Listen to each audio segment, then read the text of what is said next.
amahoro yawe niba uhoraho, hari ibyishimo byawe. Komeza inzira watangiye, wicika intege, wahisemo neza, nyagasani muri kumwe.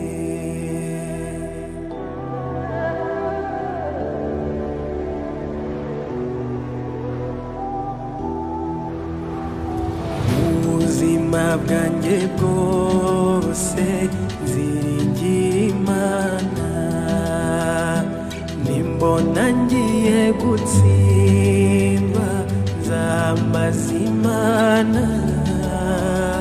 Niyo nyir'ubuvunyi niyitanga imbaraga, ubwo namenye ko inkunda nzajya nyihungiraho, niyo mukiro. Niba uhoraho, hari amahoro yawe. Niba uhoraho, hari ibyishimo byawe. Komeza inzira watangiye, wicika intege, wahisemo neza, nyagasani muri kumwe.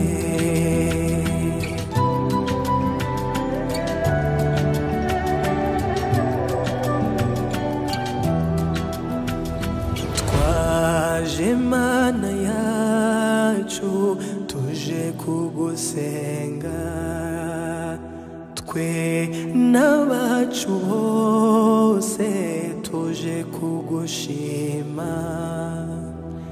Nitwe duherutse kugusaba ngo uduhe amahoro, uturindire ubuzima.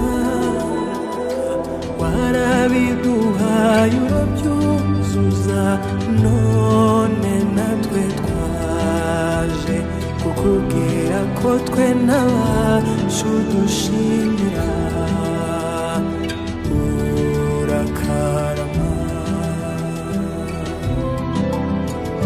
Twaje Mana yacu, tuje kugusenga, twe n'abacu bose tuje kugushima. Nitwe duherutse kugusaba ngo uduhe amahoro, uturindire ubuzima. Warabiduhaye urabyuzuza, none natwe twaje kukubwira ko twe n'abacu dushimira. Urakarama. Nzagusingiza, nzakubyinira, kuko ibyo unkorera Yezu ni ibitangaza. Nzagusingiza, nzakubyinira, kuko ibyo unkorera Yezu ni ibitangaza. Ni wowe mugenda wanjye Yezu, wandindiye ubuzima.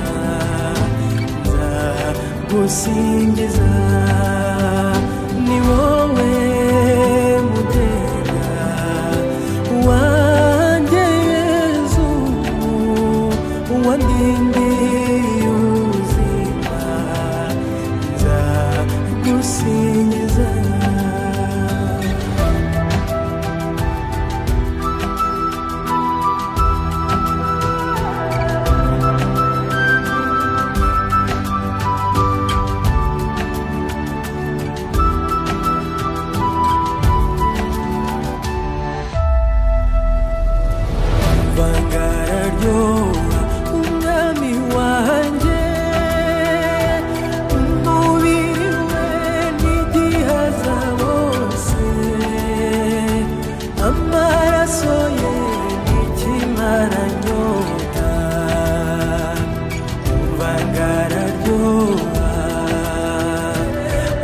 ibanga araryoha